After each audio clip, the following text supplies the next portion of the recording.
Assalamualaikum warahmatullahi wabarakatuh. Al-Fatihah.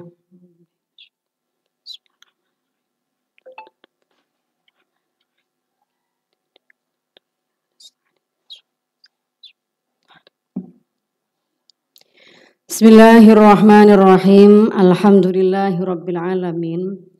Wassalatu wassalamu ala sayyidil mursalin wa ala alihi wa sahbihi ajma'in. Qala al-muallifu rahimahullahu ta'ala wa nafa'na bihi wa bi'ulumihi wa amaddana bi asrarihi wa a'ada alaina bi barakatihi fid dharaini amin. Subhanakallahumma rabbana la ilma lana illa ma 'allamtana innaka antal alimul hakim. Wa tub 'alaina innaka antat tawwabur rahim. Wa taqabbal minna innaka antas samiul alim. Wa 'allimna min ladunka ilman nafi'a ya dzal jalali wal ikram.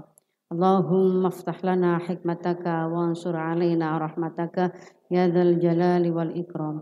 Rabbi shrah li sadri wa yassir li amri wahlul 'uqdatam min lisani yafqahu qawli bi rahmatika ya arhamar rahimin. Bismillahirrahmanirrahim. Kita lanjutkan pada hadis berikutnya, masih tentang bab takrimul mar'ah wal ihtiram bi insaniyatiha. Bab tentang memuliakan perempuan dan menghormati kemanusiaannya. Bahwa perempuan itu juga manusia yang harus dihormati sama dengan manusia yang lain. Harus diperhatikan hak-haknya sama dengan yang lain.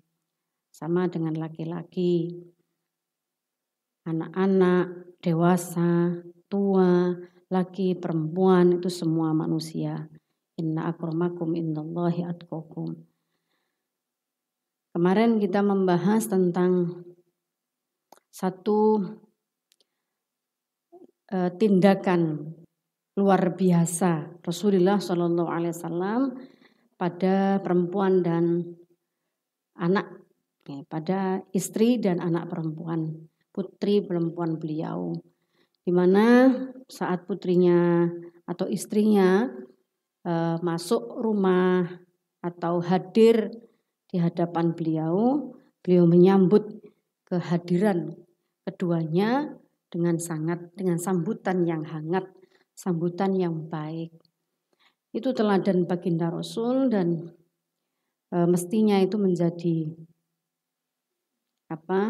sikap kita dalam menyambut kedatangan orang-orang perempuan, dalam hal ini anak maupun istri kita. Nah, kalau kita, ibu kita misalkan, saudara perempuan kita, itu kita beri sambutan yang hangat saat bertemu dengan kita. Ini teladan dari baginda Rasul, muasyarah yang kadang sama orang kebanyakan kita abaikan, kayak gak penting. Menyambut itu tidak penting, apalagi menyambut perempuan biasa gitu, gak penting.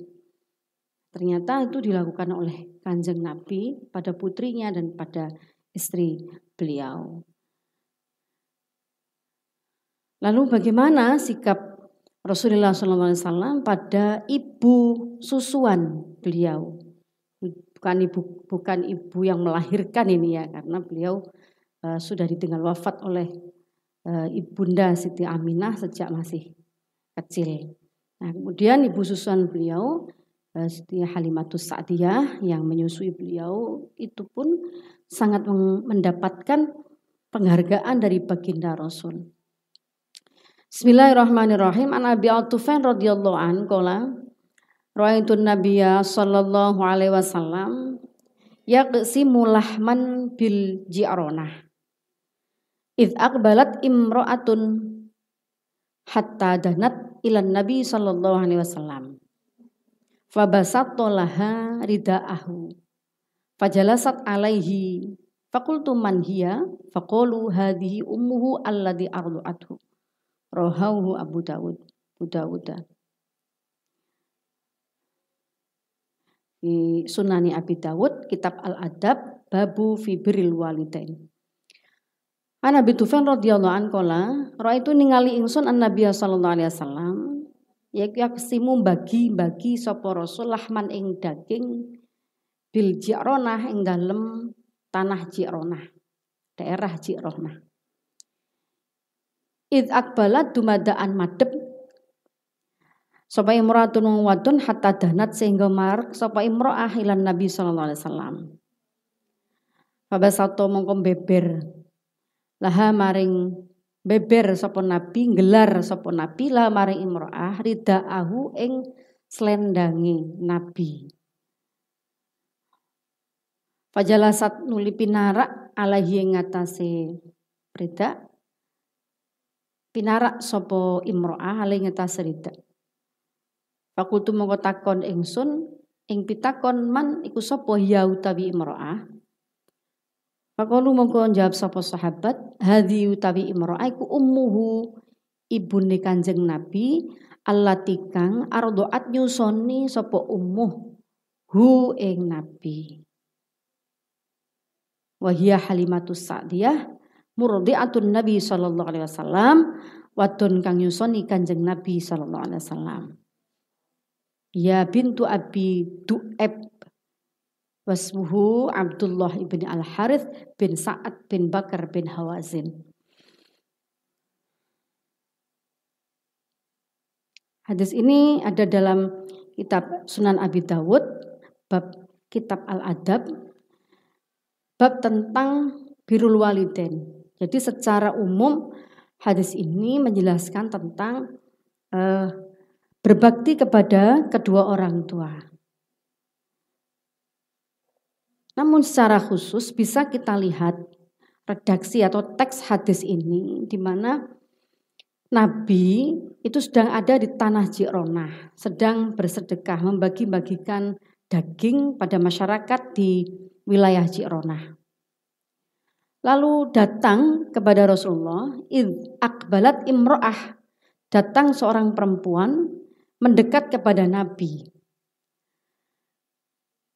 Apa yang dilakukan oleh Rasulullah? Langsung Rasulullah itu gelar, mengambil selendangnya, kemudian menggelar selendangnya untuk dipinarai, untuk didudui oleh perempuan ini. Heranlah masyarakat sekitar orang-orang yang melihat itu, para sahabat dan orang-orang yang melihat. Nah, dalam tradisi Arab, gelar selendang, memberikan selendang atau menggelar selendang untuk didudui orang, itu dalam tradisi orang Arab itu hanya dilakukan pada orang-orang yang terhormat. Dan tentu saja umumnya laki-laki. Umumnya laki-laki yang akan diperlakukan seperti itu. Di dalam tradisi Arab waktu itu digelar. Niki sing teko wong wedok, yang datang perempuan lagi gitu. Tiba-tiba Nabi melakukan satu tradisi yang itu tradisi yang sangat agung, sangat mulia pada perempuan ini. Orang-orang bertanya, siapa itu? Kemudian fakultu man hiya faqalu, yang tahu itu menjawab hadhi ummuhu, iku Halimatus Sa'diyah murdi'atun Nabi, perempuan yang menyusui Kanjeng Nabi Muhammad sallallahu alaihi wasallam. Satu kontekstualitas hadis ini kita bisa melihat nih. Secara teks saja kita bisa melihat betapa Rasulullah menghormati perempuan. Yang satu, yang kedua betapa Rasulullah sangat menghormati ibu, walaupun itu bukan ibu yang melahirkan, tapi ibu yang menyusui beliau. Memang dalam tradisi Arab juga itu ada tradisi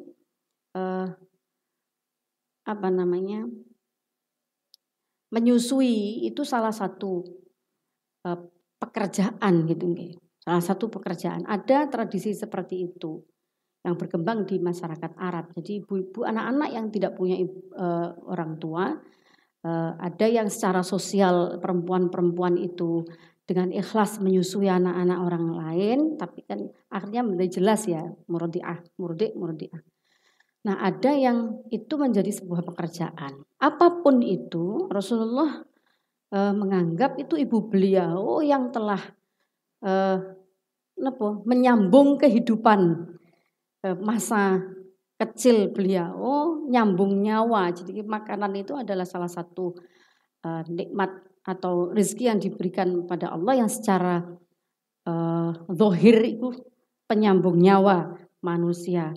Dan beliau sangat menghargai itu, lalu beliau memberikan penghormatan. Bukannya sekedar menguluk salam, assalamualaikum, formalitas belaka, tapi sampai gelar selendang, di mana itu adalah tradisi Arab yang waktu itu hanya dilakukan pada orang-orang yang terhormat.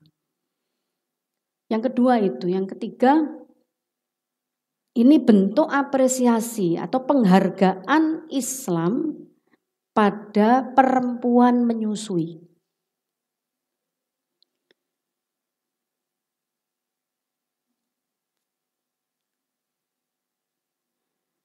Jadi peran menyusui itu tidak bisa diganti oleh makhluk lain selain perempuan.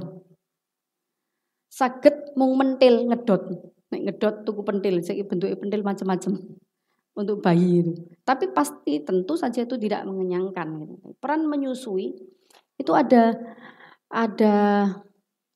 transfer kebahagiaan antara anak dan ibu, antara ibu dan anak. Belum lagi ibu-ibu yang menyusui itu bisa dipastikan. Kita bisa membaca di buku-buku referensi kesehatan menyusui, itu ada banyak sekali manfaat menyusui. Banyak sekali.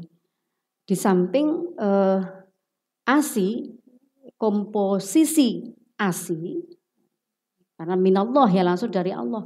Itu zat gizi komposisi ASI itu tidak bisa digantikan dengan apapun. Gak bisa digantikan. Mau menyamai kayak apa? Wong yang lain susu sapi, yang satu manusia. Masa ya sama? Ya tentu beda. Nah, sayangnya hari ini ya kita tetap harus adil melihat nih bahwa peran menyusui ini tidak banyak mendapatkan penghargaan atau perhatian sebagian orang, bahwa ibu menyusui itu membutuhkan gizi yang cukup, membutuhkan ketenangan batin yang memadai. Karena saya sudah menyusui berkali-kali ya, jadi saya bisa menyatakan ini. Kamu kan belum semua. Nah, ibu menyusui itu butuh. Ada banyak ibu yang mengatakan susuku gak metu, asiku gak metu. Kemudian disibukkan dengan berbagai kegiatan peran-peran domestik, peran-peran di dalam rumah yang akhirnya membuat ibu itu kemudian misalkan terjadi agak abai menyusui langsung bayinya, sebab menganggap bayinya itu tidak air susunya tidak bisa keluar. Kita harus adil melihat nih, air ASI yang dikeluarkan oleh seorang perempuan atau ibu itu banyak faktor, lancar tidaknya itu banyak faktor. Bukan hanya faktor makan, makin aku banyak makan, makin banyak ASI yang akan keluar. Tidak semata-mata itu. Yang tidak kalah penting dari faktor penentu ASI yang bagus secara kualitas dan bagus secara kuantitas itu adalah gizi yang dimakan oleh seorang ibu. Jadi kalau mau jadi ibu yang baik dengan ASI yang berkualitas, semua itu harus memainkan peran. Ibu memainkan peran untuk mencari informasi gizi yang tepat, makanan yang baik, halalan thayyibah, bukan hanya yang halal, tapi yang baik untuk tubuhnya. Kalau ibu yang dimakan itu makanan-makanan yang tidak mengandung nutrisi yang baik. Mosok biasane ket mulai durung duwe anak sampai nyusoni sampai duwe anak panganan favorit tetep pentol cilok kayak. Ada nutrisi, tidak ada nutrisi. Nutrisi itu yang mengandung kalori yang cukup, kemudian gizi yang seimbang, termasuk sayur mayur, kemudian buah-buahan, vitamin-vitamin itu, vitamin dan mineral itu terdapat banyak di buah-buahan dan sayur-sayuran. Itu kudu diperhatekno. Masih perempuan sendiri harus memperhatikan ini. Dan saya katakan tadi semua harus ikut berperan, suami juga berperan. Menyiapkan, menghadirkan, memberikan makanan yang lebih bergizi pada ibu yang menyusui. Sebab ibu yang menyusui dia tidak hanya butuh nutrisi untuk tubuhnya sendiri, tetapi dia memberikan nutrisi kepada bayi yang ia susui. Dan itu akan sangat mempengaruhi kualitas fisik bayi, juga kualitas intelektualitas bayi. Itu sangat mempengaruhi. Itu yang pertama. Yang kedua, rohani. Rohani atau mental.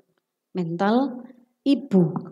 Jadi ibu itu kalau menyusui kudu tenang. Atine kudu tenang. Bahagia. Ini mutlak sudah. Bahagia dan tenang ini sesuatu yang sangat berarti dalam menentukan kualitas ASI seorang ibu. Nah, kebahagiaan itu memang dalam banyak teori bahagia itu harus diciptakan sendiri. Iya. Tetapi faktor di luar diri sendiri itu banyak yang mempengaruhi orang itu tidak bahagia. Maka ayah, bapak, suami itu juga memiliki tugas penting menciptakan suasana hati yang baik pada istri yang menyusui.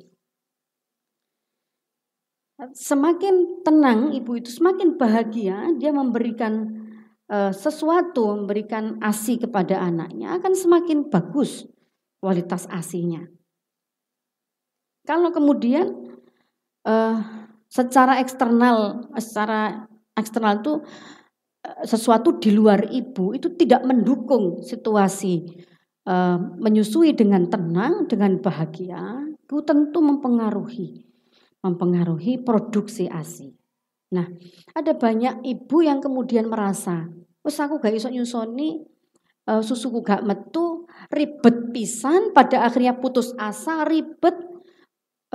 Proses menyusui itu juga saya katakan tadi mental itu memang harus dipersiapkan betul. Belum lagi nanti kalau si anak itu gigi-giginya sudah mulai tumbuh, dia akan gatel mulai menggigit puting ibu misalkan.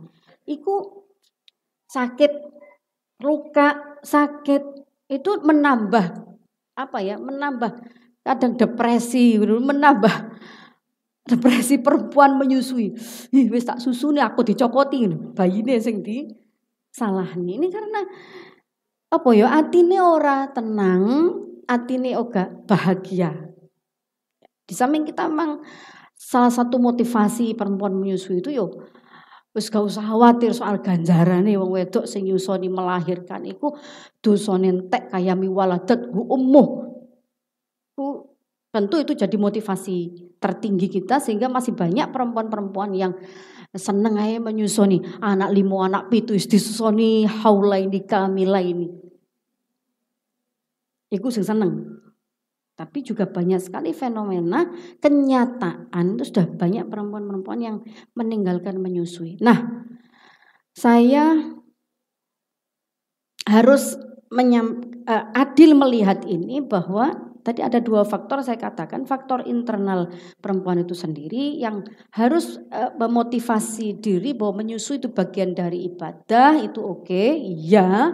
Tapi faktor eksternal itu harus diciptakan bersama-sama oleh semua pihak yang ada di lingkungan perempuan ini. diciptakan oleh suami, suasana ini diciptakan oleh suami, oleh pendampingnya, oleh orang-orang yang ada di sekitarnya, memberikan motivasi yang kuat, betapa menyusui itu adalah sesuatu yang sangat bernilai, yang sangat berharga. Sehingga perempuan itu menjadi tidak sendiri, terus gampang putus asa, menganggap iki aku ngalami kesakitan sendiri, wis gak petugas dot ae Pak, tukokno susu apa formula Pak, gak angel-angel. Padahal peran menyusui itu tidak digantikan oleh kaleng-kaleng dan digantikan oleh ini susu, digantikan oleh susu-susu sapi. Ini anak manusia tapi disusui oleh sapi. Gerakan saya beberapa kali bertemu dengan alumni perempuan juga selalu saya punya perhatian tentang itu. Saya katakan kalau saya nyambangi putri-putrinya, putra-putrinya, alumni-alumni itu saya tanya, disusui ASI apa dot? Saya selalu tanya itu juga karena betapa penting menyusui itu. Termasuk itu belum lagi kita bicara tentang hubungan batiniah antara seorang ibu dan anak yang terbentuk, yang itu komunikasi aktif antara ibu dan anak mulai yang tersambung sejak ia ada di dalam kandungan hingga dia keluar, itu komunikasi aktif. Nah, saat menyusui pun seorang ibu itu dia berinteraksi dengan anaknya, ngajak ngobrol, ngajak bicara, mendoakan ia, membacakan ayat-ayat Al-Quran pada anaknya. Betapa itu bisa kita bayangkan sangat menenangkan hati anak-anak yang dia susui. Jadi untuk kita motivasi ini sebagai ibadah, ya, tapi bagi orang di luar kita dalam hal ini adalah suami, itu ada banyak usaha yang harus juga dilakukan agar perempuan itu nyaman menyusui, berkualitas ASINya harus dicukupi kebutuhan gizi perempuan menyusui sesuai standar gizi. Selanjutnya juga harus diperhatikan bagaimana mental, ruhaniyah, ketenangan hati perempuan saat menyusui. Rasulullah sudah mencontohkan itu betapa penghargaan beliau terhadap ibu susuannya. Artinya beliau sangat mengapresiasi, menghargai perempuan yang pertama, yang kedua ibu yang telah menyusui. Anas radhiyallahu anhu qala ra'a an-nabiy sallallahu alaihi wasallam an-nisaa was-sibyana muqbilina qala hasibtu annahu qala min urusin annahu qol min urusin faqama an-nabiy sallallahu alaihi wasallam mumthilan faqala Allahumma antum min ahabbin nas ilayya falaha thalatha marrat rawahu al-Bukhari wa mumthilan ay qoma muntasiban ihtiraman lil muqbilin. Ra'a ningali sapa Nabi sallallahu alaihi wasallam an-nisa ing pira-pira wong wadon sibyana lan bocah cilik muqbilina hale padha teka kabeh.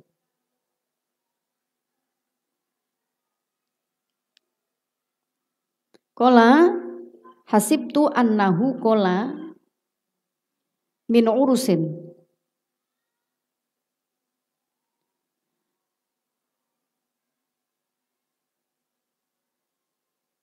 Hasibtu nyangka ingsun annahu sak temene Anas iku kola ngendika sapa Anas min urusin, kedatangan perempuan dan anak-anak itu min urusin saking resepsi.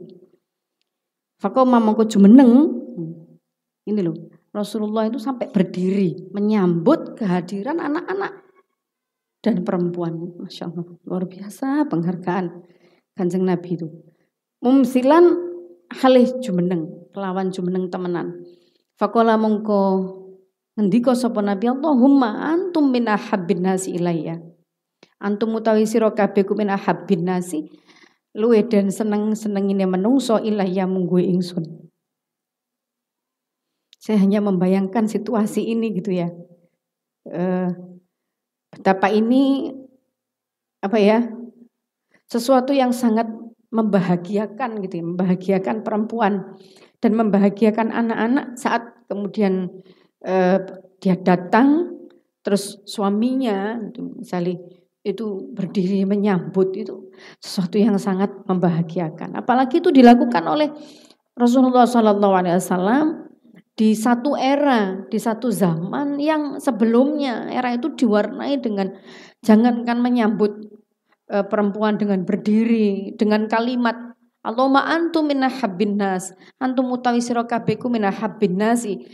Setengah saking luweh dan seneng ini menungso ilaiya mungguhi ingsun. Kala ngendika sapa nabi salah samarot kelawan telu pira-pira salah samirorin kelawan telu pira-pira ambalan. Nabi sampai mengatakan itu 3 kali.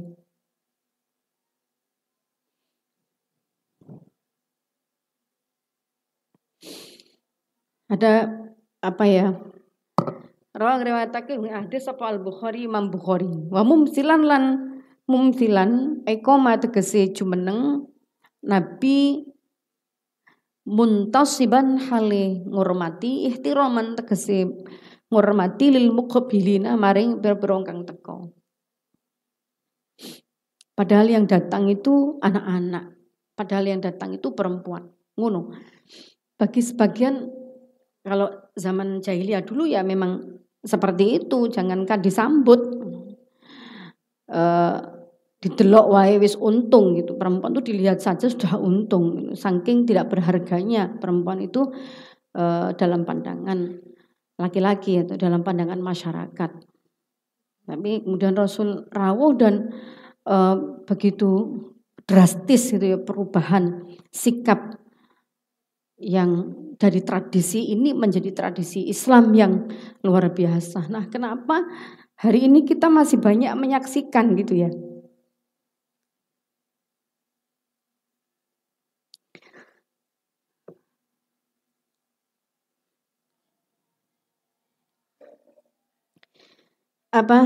Sikap atau budaya tradisi di lingkungan kita yang kehadiran perempuan itu menjadi seperti tidak bernilai, seperti tidak ada artinya.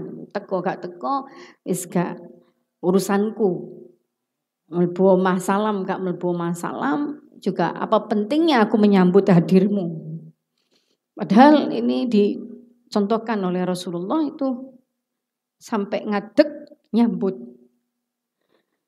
Saya itu membayangkan gitu ya, bahwa hadir di tiap rumah dari rumah-rumah umat Islam itu pribadi seperti baginda Rasulullah SAW. Itu bisa kita bayangkan ya betapa itu indahnya rumah-rumah yang kemudian di situ para perempuannya, para wanitanya itu betul-betul dianggap sebagai makhluk yang layak untuk diperlakukan dengan kasih sayang, diperlakukan dengan penghormatan yang semestinya begitu.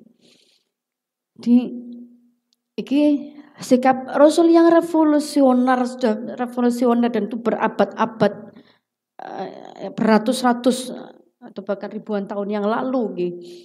Mengapa hari ini itu menjadi tereduksi, menjadi hilang, mulai sedikit demi sedikit hilang itu di lingkungan keluarga-keluarga Muslim kita. Dan ironisnya aku menganggap aneh gitu kita nyambut wong wedok kok koyo lebay gitu, berlebihan gitu. Padahal ini sama sekali tidak berlebihan dan ini Rasulullah nyontohno. Teko sampai ngendikan Allahumma antum min ahabbin nasi ilaih. Allahumma antum min ahabbin nasi ilaih. Allahumma antum min ahabbin nasi ilaih. Sungguh ya Allah kalian semua adalah orang-orang yang aku cintai. Coba bayangkan, kita itu disambut terus dengan sambutan seperti Rasulullah menyambut. Itu kan bahagia sekali. Nah, kebahagiaan, tentu saja kebahagiaan perempuan itu pasti perempuan yang bahagia itu dia kemudian akan mencurahkan atau akan mengeluarkan kebahagiaan pula kepada orang-orang yang ada di sekitarnya. Tapi sebaliknya jika perempuan itu tidak bahagia, itu dia juga tidak akan melahirkan kebahagiaan pada orang-orang yang ada di sekitarnya. Ya kita bermimpi, ya harus memiliki mimpi bahwa satu saat kita harus mengembalikan juga tradisi-tradisi yang ditanamkan atau sikap yang ditanamkan oleh Rasulullah pada keluarganya. Muntasiban ihtiraman lil mubilin, ngadeg disambut dan mengatakan, kalian adalah orang-orang yang paling aku cintai. Sungguh kalian adalah orang-orang dari golongan manusia yang paling aku cintai. Kalian di sini jelas an-nisa'u was-sibyan. Jadi perempuan dan anak-anak. Ya memang ada tugas kerasulan ya mengikis budaya jahiliyah, tetapi tentu tugas itu tidak berhenti pasca Rasulullah wafat atau setelah Rasulullah wafat. Itu menjadi tugas kita semua sebagai umat Islam untuk melakukan sikap-sikap baik kepada perempuan dan anak-anak.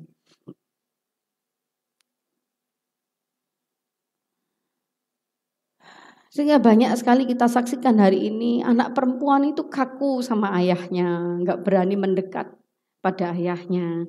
Karena kalau sudah ayah itu simbol ketegasan, simbol wibawa, di mana kemudian anak-anak menjadi berjarak, terutama anak-anak perempuan itu menjadi berjarak dengan ayahnya.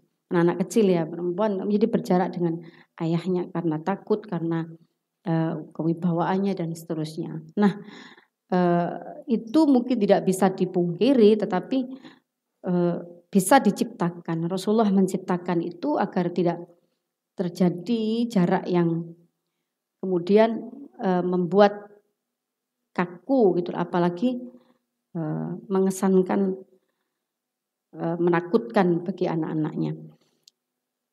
Mudah-mudahan bermanfaat dan mudah-mudahan ngaji ini di samping menambah ilmu kita juga menuntun kita dalam perubahan sikap yang lebih baik terhadap perempuan. Amin Allahumma amin. Al-Fatihah.